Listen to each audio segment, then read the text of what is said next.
Mari saudara-saudara, deklarasikan lagu ini. Tidak ada yang bisa kita banggakan dari hidup kita. Cuma Yesus doang. Ketika kita milik Yesus, itu yang kita bisa banggakan. Sejak awal Tuhan menciptakan manusia didesain untuk bisa berkolaborasi dengan Tuhan, ya, untuk bisa bekerja sama dengan Tuhan sebagai rekan sekerjanya.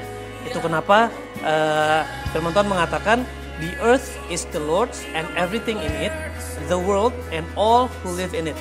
Tetapi dia bilang bahwa the earth and everything in it itu diberikan kepada manusia. Artinya kita dipercayakan mandat untuk bisa mengelola bumi ini. Nah, tetapi hanya bisa dengan yang namanya covenant. Makanya kenapa dinamakan covenant of partnership? Ya, karena kita harus mengatakan ya untuk hidup dalam ikat janji ini. Dan Alkitab mengatakan bahwa kamu bukan lagi hamba, tetapi sahabat. Nah, teman-teman, ketika kita percaya sama Tuhan, kita berubah dari hamba dosa menjadi hamba Tuhan. Tetapi kita harus hidup dengan Dia, karena orang-orang yang sekedar jadi hamba Tuhan, tetapi tidak mau hidup menjadi sahabat Allah, tidak akan dipercayakan rahasia.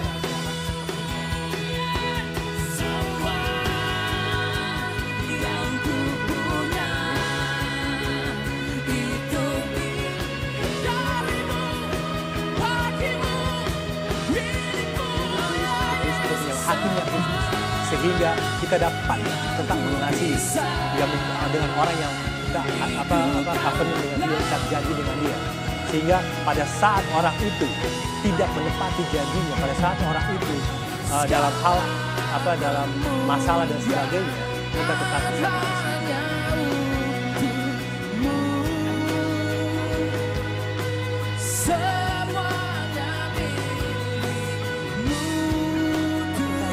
Keserupan itu pasti akan kita alami.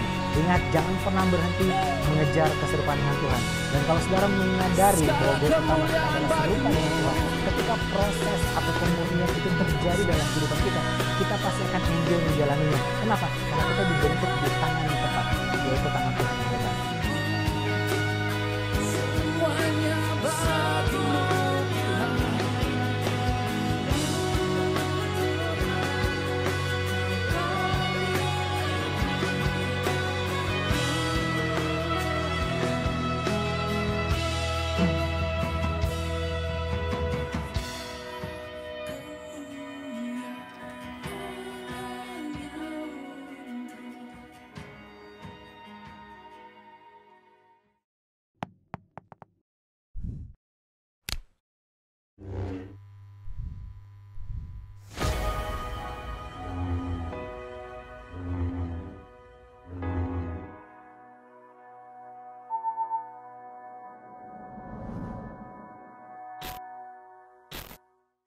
Shalom sahabat muda, selamat hari Minggu buat semuanya. Terima kasih buat sahabat muda yang sudah mau join di ibadah home session muda pada hari Minggu ini. Mari sebelum kita mulai ibadah kita bersatu di dalam doa. Kami mengucap syukur Tuhan buat hari ini karena Tuhan izinkan kami kembali untuk bisa menikmati hidup yang kami sedang jalani hari-hari ini Tuhan. Terima kasih Tuhan, meskipun mungkin saat-saat ini situasi yang sedang kami hadapi tidak mudah, tapi kami percaya kami akan aman dan kami akan baik-baik saja bersama dengan Tuhan.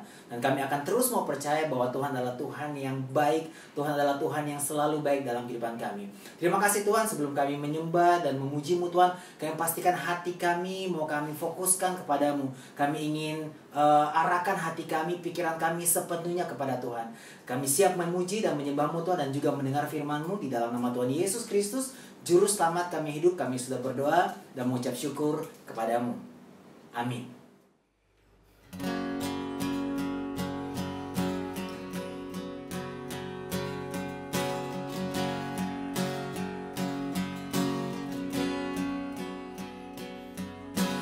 You were a lover before time's beginning.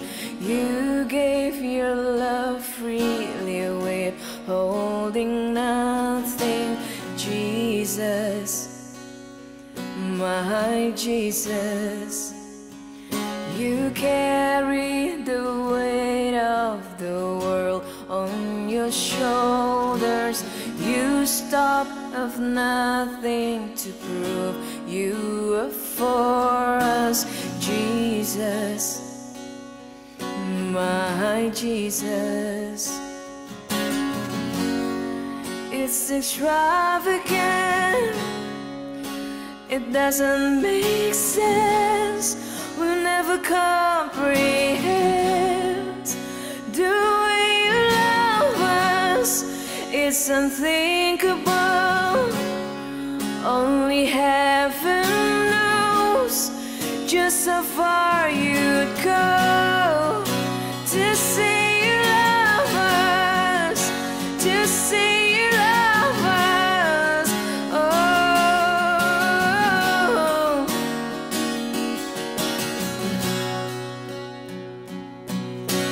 you don't belittle our pain and our suffering.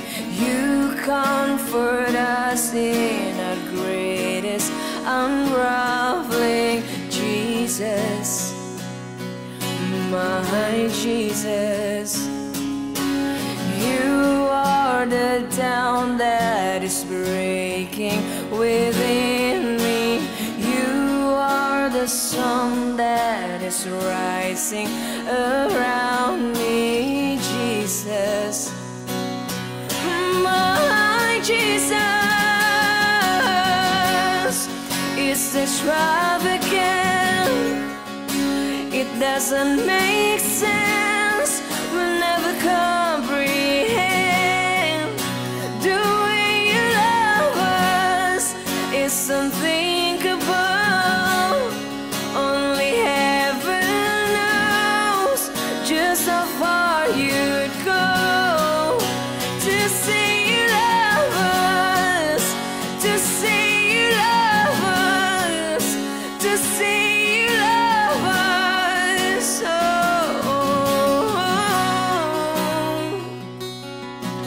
here is all my love, it's yours, no conditions. When you pull me close, no, I won't resist. Here is all my love, it's yours, no conditions. When you pull me close, no, I won't resist. Here is all my love, it's yours, no conditions. When you pull me close, no, I won't resist. Here is all my love, it's yours, no conditions. When you pull me close, no, I won't resist it.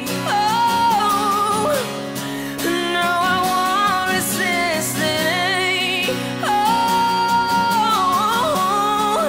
no, I won't resist it. Ooh, no, I won't resist it. Ooh.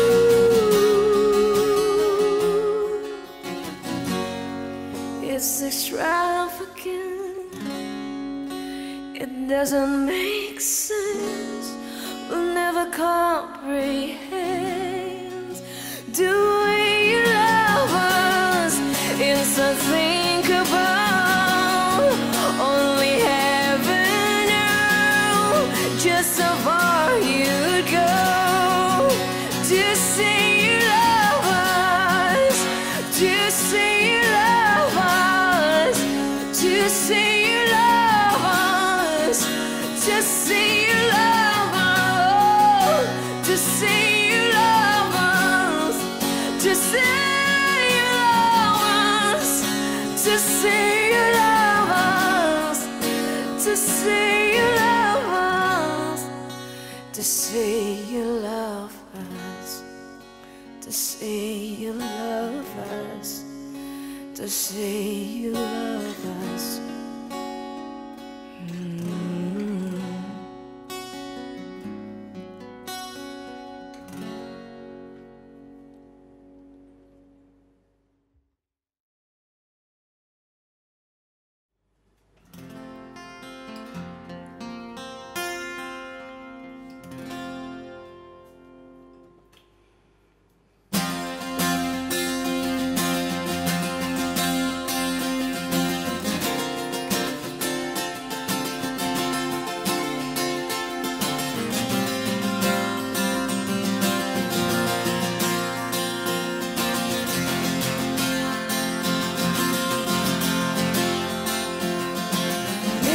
up your head of your living gates.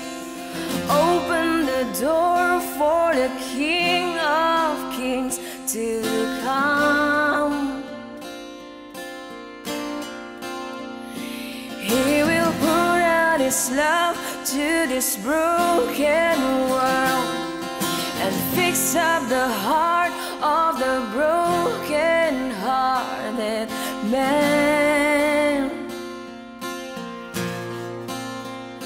He will come and rule.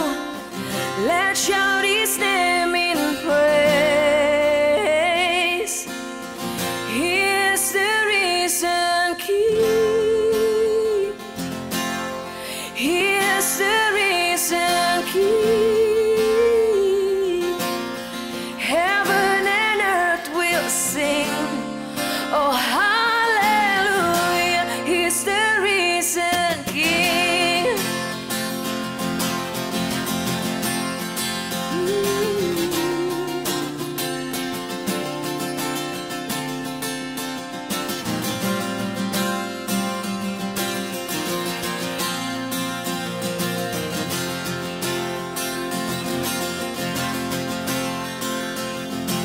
Lift up your head, all your living gates. Open the door for the King of Kings to come. He will pour out His love to this broken world and fix up the heart of the broken-hearted man. He will come and rule. Let's shout His name in praise. He is the risen King. He is the risen King. Heaven and earth will sing. Oh, hallelujah. He's the risen King. He is the risen King. He is the risen King. Oh, heaven and earth will sing. Oh, hallelujah. He's the risen King. Hallelujah.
Oh, hallelujah, is the risen King.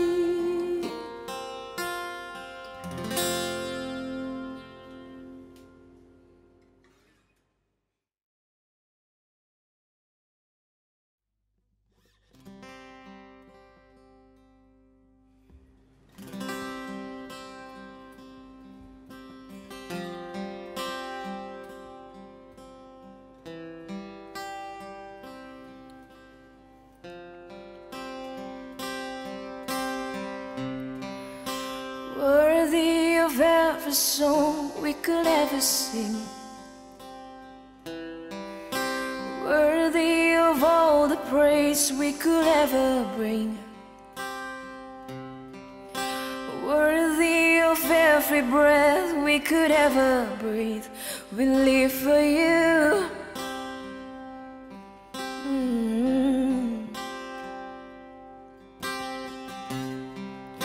Jesus, the name above every other name. Jesus, the only one who could ever save. Worthy of every breath we could ever breathe. We live for you. Oh, we live for you. Holy, there is no one like you. There is none beside you. Open up my eyes in wonder and show me who you are, and fill me with your heart and lead me in your love to those around me.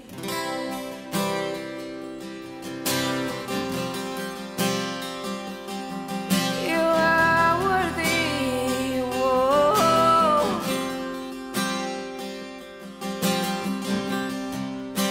Worthy of every song we could ever sing,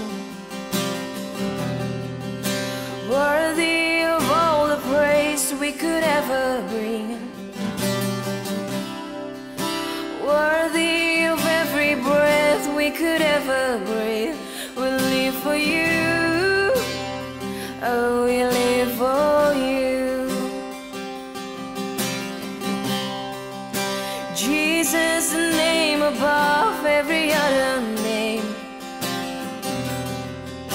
Jesus, the only one who could ever save. Worthy of every breath we could ever breathe. We live for you. Oh, we live for you. Holy, there is no one like you. There is none beside you. Open up my eyes in wonder. Show me who you are, and fill me with your heart, and lead me in your love to those around me. Holy, there is no one like you. There is none beside you. Open up my eyes in wonder and show me who you are, and fill me with your heart, and leave me in your love to those around me.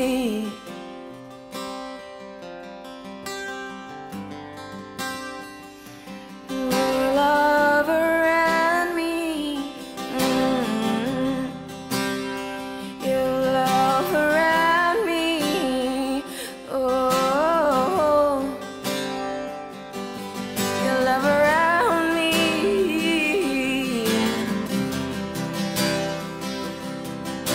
And I will build my life upon your love. It is a firm foundation, and I will put my trust in you alone, and I will not be shaken, and I will build my life upon your love. It is a firm foundation, and I will put my trust in you alone, and I will not be shaken, and I will build my life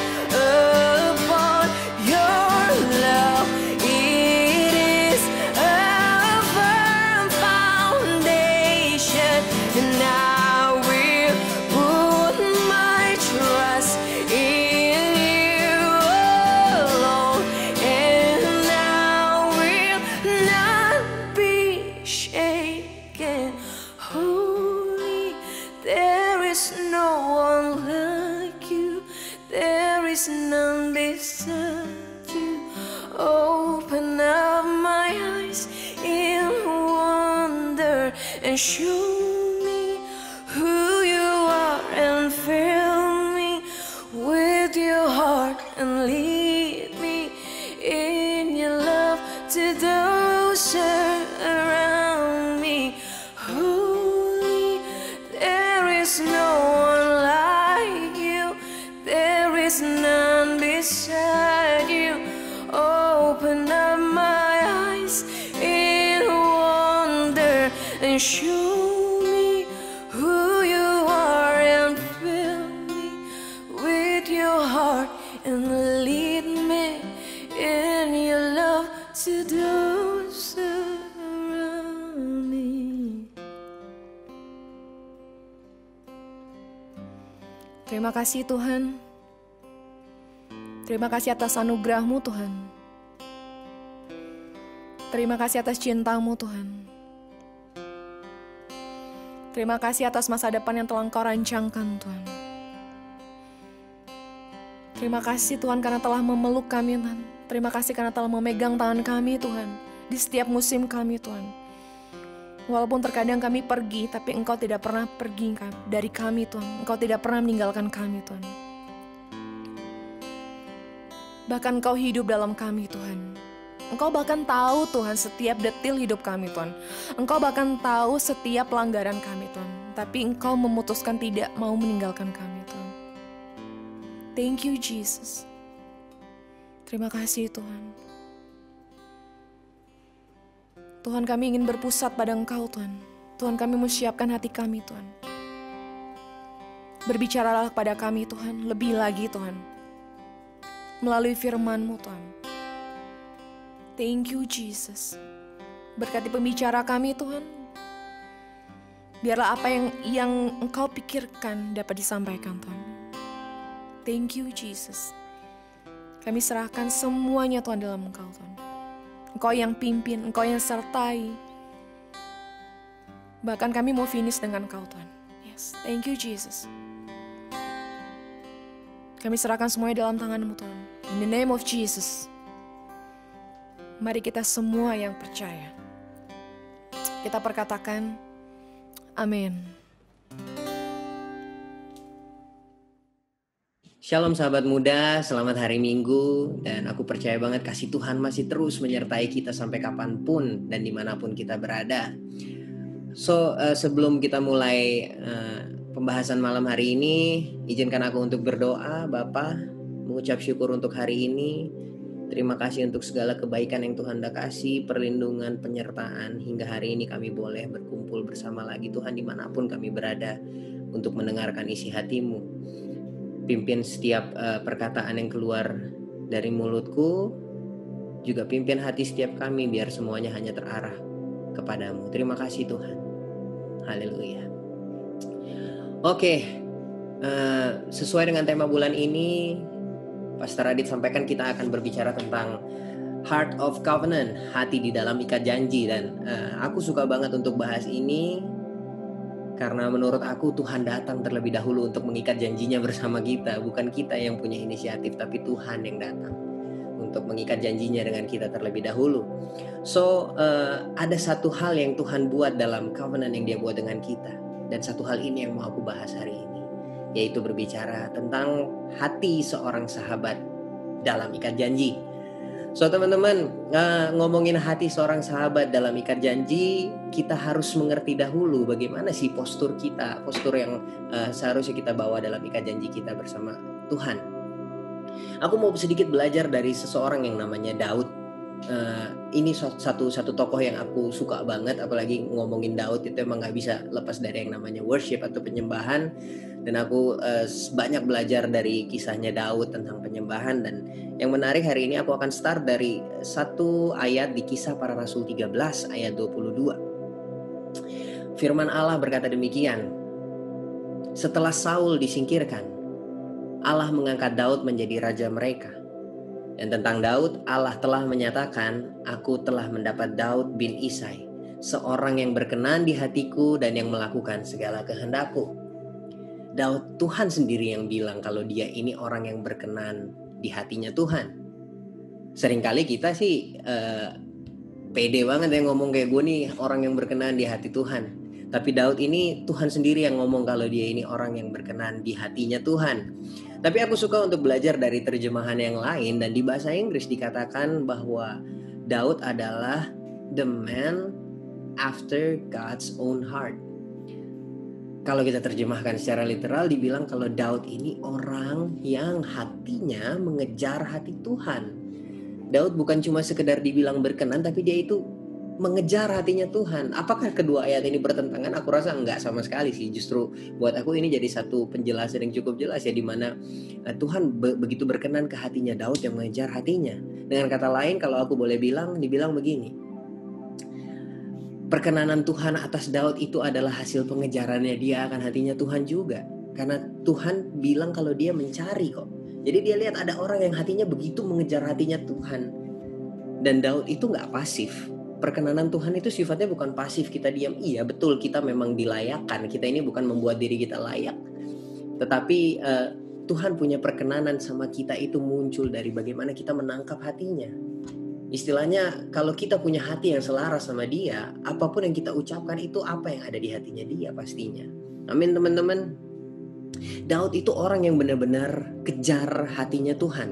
Dan itu semuanya asalnya dari hatinya Daud. Kenapa? Karena hati adalah satu tempat di mana setiap orang pribadinya keluar, atau hati adalah tempat pribadi setiap orang bermuara. Amsal 27 ayat 19 bilang kok kalau hati manusia itu mencerminkan manusia tersebut. Artinya bukan pekerjaannya, bukan jabatannya, bukan kemampuannya, bukan karunianya, tapi hatinya yang mencerminkan pribadi setiap orang itu tersebut.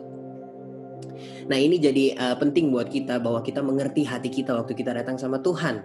Apalagi ngomongin tentang persahabatan. Buat aku Daud ngajarin satu hal yang spesial banget. Semenjak Daud disamperin sama Samuel ke rumahnya Isai, dan dia bilang kalau Daud ini adalah orang yang Tuhan mau jadikan raja.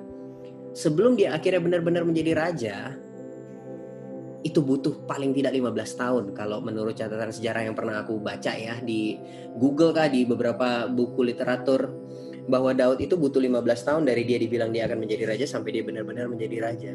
Tapi apakah di tengah perjalanannya itu Daud datang sama Tuhan, Tuhan kapan nih gue jadi raja? Kayaknya enggak ya. Daud tetap yang dia kejar adalah hatinya Tuhan. Dia cuma lakukan apa yang berkenan kepada Tuhan. Dalam artian Daud tidak fokus sama apa yang Tuhan bisa kasih, tapi Daud cuma terfokus sama pribadinya Tuhan. Amin teman-teman, dia tetap lakukan apa yang jadi pekerjaannya, mengembalakan kambing domba, sampai akhirnya dia menjadi seorang raja. Yang dia bangun hubungan dia dengan Tuhan itu bukan cuma waktu dia di posisi terbaik, tapi di setiap posisi, di setiap waktunya dia. Amin teman-teman. Waktu kita punya hati yang benar-benar mengejar dia, sekarang kita mau belajar bagaimana sih hati seorang sahabat di dalam ikat janji. Dan ini yang menarik bahwa Tuhan Yesus sendiri yang menginisiasikan, atau Tuhan sendiri yang pertama kali mengajarkan tentang hati seorang sahabat di dalam ikat janji. Kita baca ayatnya dari Injil Yohanes pasal 15 ayat yang ke-15. Dia bilang begini. Aku tidak menyebut kamu lagi hamba, sebab hamba tidak tahu apa yang diperbuat oleh tuannya. Tetapi aku menyebut kamu sahabat, karena aku telah memberitahukan kepada kamu segala sesuatu yang telah kudengar dari Bapakku. Amin teman-teman. Tuhan Yesus yang memanggil kita duluan sahabatnya. Kita sering memanggil dia sahabat kita dalam nyanyian, mungkin keseharian kita yang kita hidupi. Tapi ingat Tuhan sendiri yang pertama kali memanggil kita sahabatnya. Karena pada waktu itu banyak orang yang datang sama Tuhan, oke gue mau jadi hambanya Tuhan deh, gue mau jadi istilahnya tanda kutip budak melayani Tuhan. Tapi Tuhan bilang, oke sekarang kamu aku panggil sahabat, lebih dari sekedar hamba, karena aku mau berbagi hatiku. Dia mau bagi apa yang dia dengar dari Bapaknya sendiri. Namun sebelum kita jauh-jauh untuk berkata kita ini sahabat Tuhan, atau kita sering banget kan nyanyikan I'm a friend of God and that's good. Tapi sebelum ke situ aku mau kita sama-sama belajar. Ada satu standar yang Tuhan Yesus sendiri ajarin sama kita mengenai persahabatan. Bukan berarti aku bilang Tuhan ada syaratnya nih, enggak. Tapi Tuhan menunjukkan sesuatu tentang persahabatan yang kita nanti sama-sama akan belajar. Yohanes 15 ayat 12-13, ini kata Tuhan Yesus. Inilah perintahku, yaitu supaya kamu saling mengasihi seperti aku telah mengasihi kamu. Tidak ada kasih yang lebih besar daripada kasih seorang yang memberikan nyawanya untuk sahabat-sahabatnya. Amin teman-teman. Kasih seorang sahabat yang memberikan nyawanya. Ini menarik banget karena Tuhan Yesus ngomong itu gak cuma sekedar omongan. Dia lakukan dengan dia mati di kayu salib. Ingat, buat kita semua. Pastor Ferry Felani pernah bilang begini, Tuhan Yesus mati di kayu salib bukan menebus dosa, dia menebus kita dari dosa. Dan bahkan dibilang kalau Yesus itu mati bukan cuma sekedar untuk kita, tapi dia mati sebagai kita, menggantikan kita di atas kayu salib. Harusnya kita loh yang tergantung di sana, tapi Tuhan Yesus mati di sana menggantikan kita. Amin teman-teman. Dan di sini satu hal yang Yesus ajarkan bahwa seorang sahabat bersahabat dengan pihak yang lain, tidak berfokus pada dirinya sendiri. Gak ada persahabatan yang lahir dari keuntungan pribadi. Itu jahat sih kalau menurut aku, kalau kita bersahabat tapi apa yang bisa gue dapat dari sahabat gue. Tapi justru persahabatan itu tidak seharusnya berfokus pada diri sendiri. Tapi ini yang kita harus sama-sama jujur. Ini juga buat aku pribadi. Kita harus sama-sama bertanya, berapa kali atau berapa banyak atau sering kalikah kita datang dan mengklaim bahwa kita ini sahabat Allah, tapi setiap kali kita datang sama dia, kita lebih condong untuk meminta berkatnya, mujizatnya, apapun lah yang Tuhan bisa kasih buat kita. Apakah salah kita berharap dari sumber yang tidak terbatas? Sekali lagi enggak.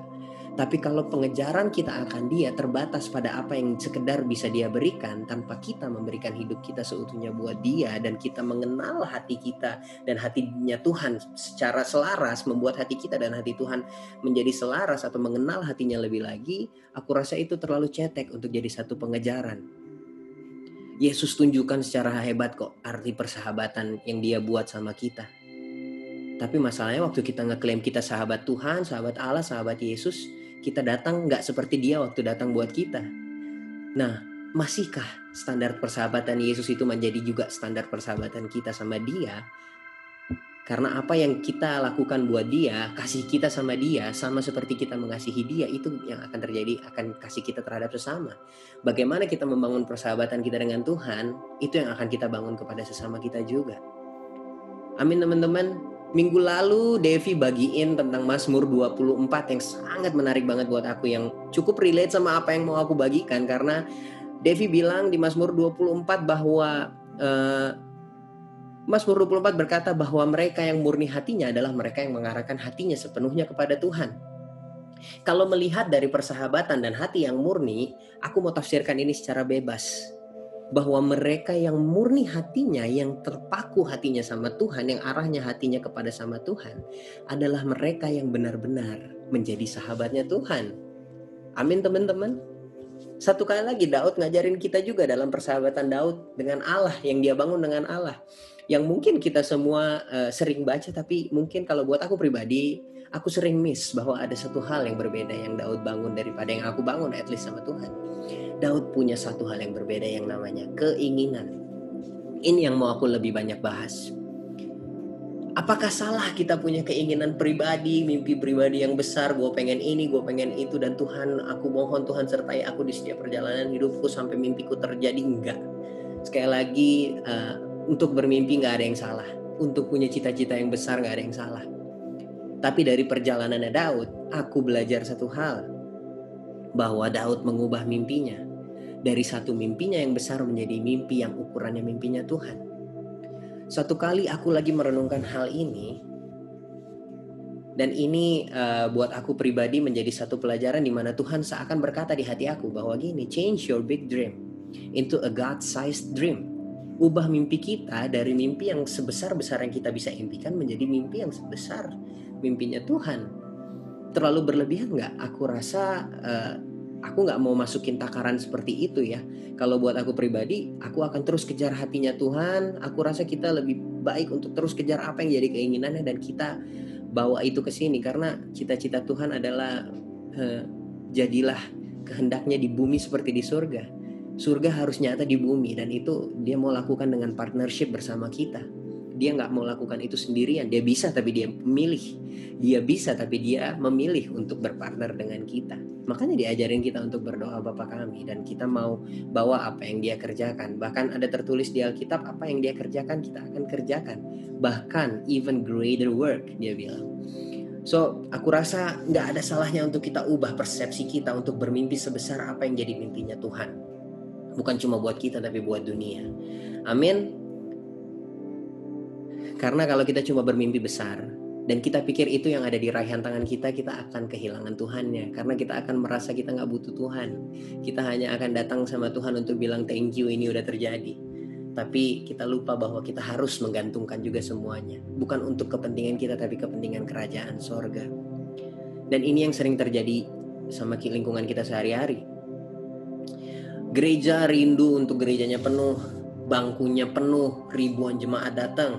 Atau dalam komunitas lah, aku secara pribadi rindu untuk semua anak-anak datang dalam komunitas, komsel bersama tambah besar, jadinya supaya penuh dan anak-anak Tuhan banyak dengar melalui musik atau firman Tuhan yang mau kita bagikan. Balik lagi, apakah itu salah? Enggak, tapi terlalu cetek. Karena seharusnya waktu kita datang dengan maksudnya kita mau membawa Tuhan ke tengah-tengah apa yang kita mau bawa, harusnya multiplikasi bukan jadi fokus utama. Pastor Adrian pernah menyampaikan dalam sebuah rapat kami, dia bilang kalau tujuan utama dari pemuritan itu bukan multiplikasi tapi duplikasi. Karena ya waktu Tuhan bilang jadikan semua bangsa muridku, artinya semua orang menjadi murid Kristus.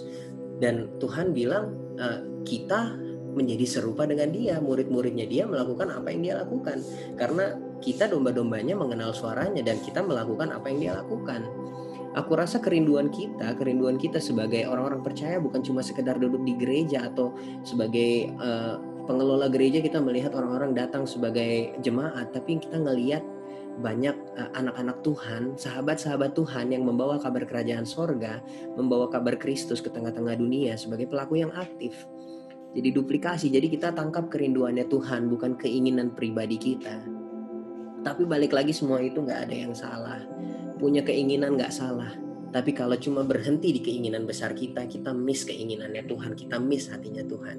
Karena Daud ngajarin kita untuk kejar hatinya Tuhan, bukan cuma sekedar apa yang jadi keinginan besarnya kita. Ini yang menarik karena Daud di Mazmur 23 dia bilang begini, The Lord is my shepherd and I shall not want. Kalau di bahasa Indonesia dibilang begini, Tuhan adalah gembalaku dan tak akan kekurangan aku. Tapi waktu dia bilang I shall not want, artinya aku udah gak punya keinginan lagi karena Tuhan adalah gembalaku. Nah tapi yang menarik, Daud menyampaikan ada satu keinginannya. Di 4 pasal setelahnya, di pasal 27 lebih tepatnya, Mazmur 27 ayat 4, Daud datang sama Tuhan dan dia sampaikan satu keinginannya. Ini yang menarik buat aku. Dia bilang begini, satu hal telah kuminta kepada Tuhan. Mazmur 27 ayat 4, aku ulangi. Satu hal telah kuminta kepada Tuhan, itulah yang kuingini, diam di rumah Tuhan seumur hidupku, menyaksikan kemurahan Tuhan dan menikmati bait-Nya. Itu yang jadi keinginan Daud. Daud punya keinginan untuk bersekutu secara pribadi sama Tuhan, menikmati bait-Nya, tempat di mana dia berada. Ini yang bisa jadi refleksinya kita bisa pertanyakan waktu kita datang sama Tuhan, apa yang kita punya agenda, apa kita punya agenda waktu kita datang sama Tuhan?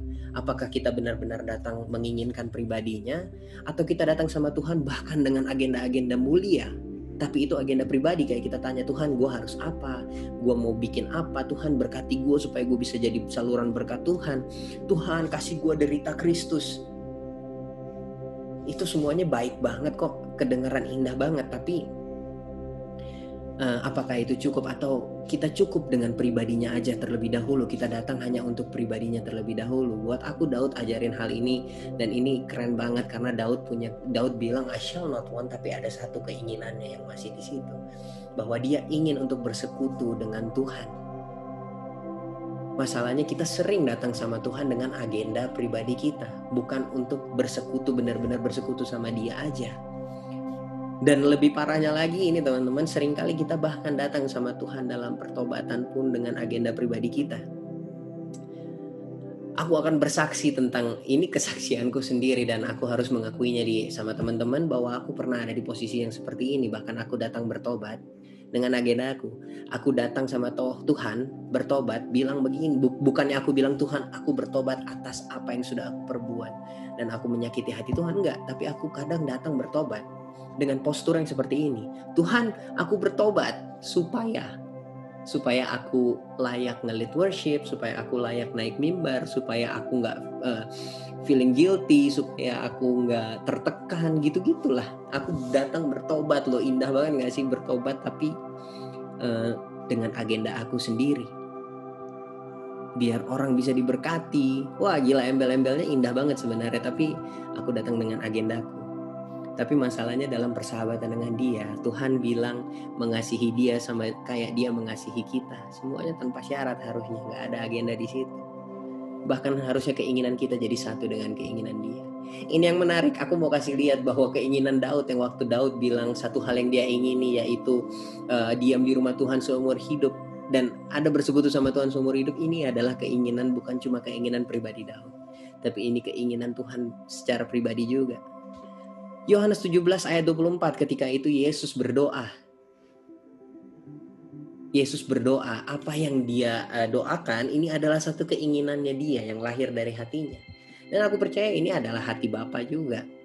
Di Yohanes 17 ayat 24, firman Tuhan, ya Bapa, aku mau supaya dimanapun aku berada, mereka juga berada bersama-sama dengan aku. Mereka yang telah Engkau berikan kepadaku, agar mereka memandang kemuliaanku yang telah Engkau berikan kepadaku, sebab Engkau telah mengasihi aku sebelum dunia dijadikan. Keinginan yang buat aku similar banget sama apa yang Daud sampaikan. Dia ingin cuma untuk pokoknya bersama-sama aja. Dan aku rasa itu semua harus menjadi kerinduan kita ya. Mau ngomongin tentang kita pengen jadi berkat buat orang lain, gak ada caranya selain abiding, selain bersekutu sama Tuhan. Karena Yohanes 15 pun berkata bahwa di luar aku kamu tidak bisa melakukan apa-apa. Ini berbicara tentang anggur, ranting, dan berbuah. Pohon anggur, ranting-rantingnya, dan berbuah. Kalau rantingnya nggak melekat sama pokok anggurnya, mustahil dia bisa berbuah. Dan berbuah itu hanya menjadi proses natural dari kita melekat sama dia. Aku rasa dengan kita punya kerinduan yang dia rindukan, semuanya akan mengalir secara natural. Nah, persahabatan kita pun sama Tuhan yang kita bangun, kerinduannya bukan lagi kerinduan kita. Karena apa? Karena waktu kita datang sama dia, kita mengerti keinginannya. Kita mengerti kerinduannya. Kita gak bawa agenda pribadi kita. Yesus ajarkan ini jelas-jelas sama kita. Yesus gak punya agenda pribadi selain berbicara tentang kasihnya buat kita. Waktu dia ngomongin persahabatan yang dia bangun sama kita loh. Tadi Yohanes 15 bilang gak ada kasih yang lebih besar daripada kasih seseorang yang memberikan nyawanya buat sahabat-sahabatnya. Yesus kasih nyawanya buat kita, dan itu standar persahabatan yang Yesus kasih buat kita. Keinginannya adalah untuk mengasihi kita. Nah, waktu kita datang sama Tuhan sebagai sahabatnya, apa yang jadi keinginan kita? Ini tantangan buat kita bersama kok. Waktu kita bilang kita ini sahabatnya, kita cek lagi agenda-agenda yang kita bawa. Apa sih yang kita mau sampaikan sama Tuhan? Apa sih kita datang sama dia tuh lagi nyogok, apa lagi benar-benar datang sama dia untuk bilang Tuhan kau sahabatku, itu supaya Tuhan berkati, atau kita memang kejar pribadinya, kita kejar hatinya. Kita tanya, apakah persahabatan kita sama Tuhan kita bangun, kita sengaja bangun untuk kepentingan pribadi kita, atau karena kita memang merindukan hatinya. Aku mau tutup dengan ayat ini, karena perjalanan persahabatan kita itu gak mungkin perjalanan yang flat, lurus, mulus-mulus aja, enggak. Dalam perjalanan persahabatan ada naik turunnya, dalam artian kita menghadapi masa-masa sulit, masa-masa sukar, masa-masa mudah. Nah, dalam persahabatan kita dengan Tuhan pun sama. Terkadang kita mengalami hal-hal di mana kita sulit untuk datang sama Tuhan untuk bilang kalau Tuhan kau baik, kau sahabatku, kau indah. Aku mau tutup dengan ayat ini. Amsal 17 ayat 17 berkata demikian.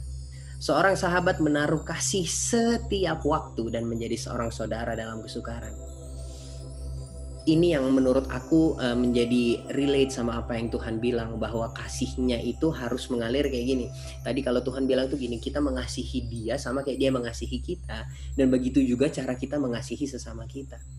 Dan ini tercermin dari cara kita mengasihi Tuhan.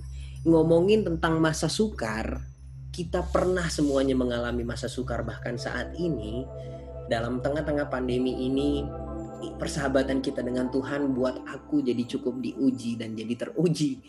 Waktu kita di masa-masa yang gak menentu ini, bagaimana poros hati kita waktu kita datang sama Tuhan? Apakah kita masih datang karena ya dia memang sahabat kita dan kita mau dekat dengan dia? Atau kita datang sama dia minta supaya Tuhan kabulkan doa kita karena kita banyak kebutuhan? Atau kita justru mempertanyakan keberadaan Tuhan, di mana sih Tuhan? Kok masa-masa kayak gini bisa terjadi? Kalau Tuhan ada, kenapa ada COVID? Tuhan tolong aku dong, aku gak punya uang nih gini-gini. Atau kita benar-benar di masa yang seperti ini pun sekalipun kita masa yang seperti ini, kita bisa bilang kayak gini, Tuhan, apapun yang dunia tawarkan, Engkau cukup. Engkau cukup Tuhan. Itu yang jadi tantangan buat kita akhir-akhir ini. Kita bisa renungkan ini di masa-masa sekarang ini.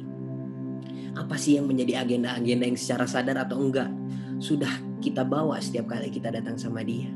Di masa-masa seperti ini, persahabatan kita adalah masa-masa yang tepat untuk diuji dengan persahabatan kita dengan Tuhan untuk diuji.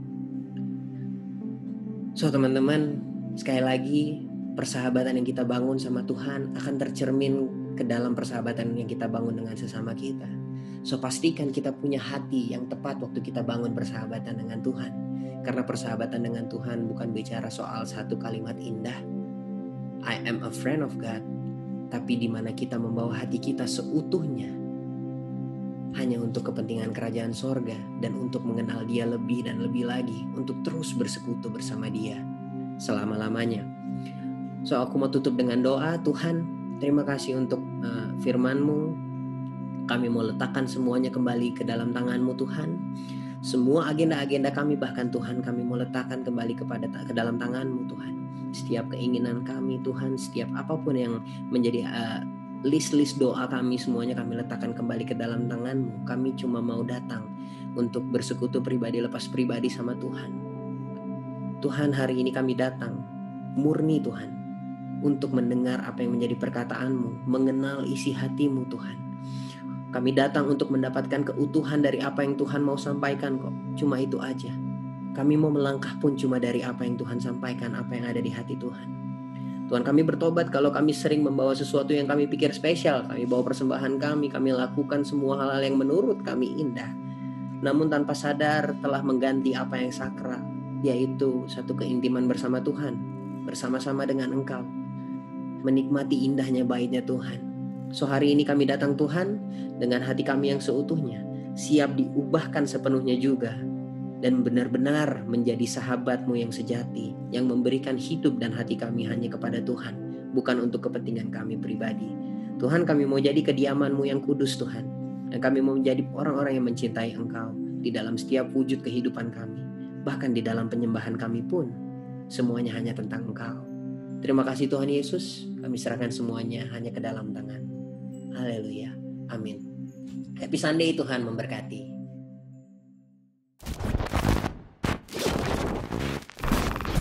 Welcome to Muda Updates. Bagi para sahabat muda yang rindu untuk menabur, dapat melakukan transfer melalui Bank Mandiri atas nama Gereja JKI Muda.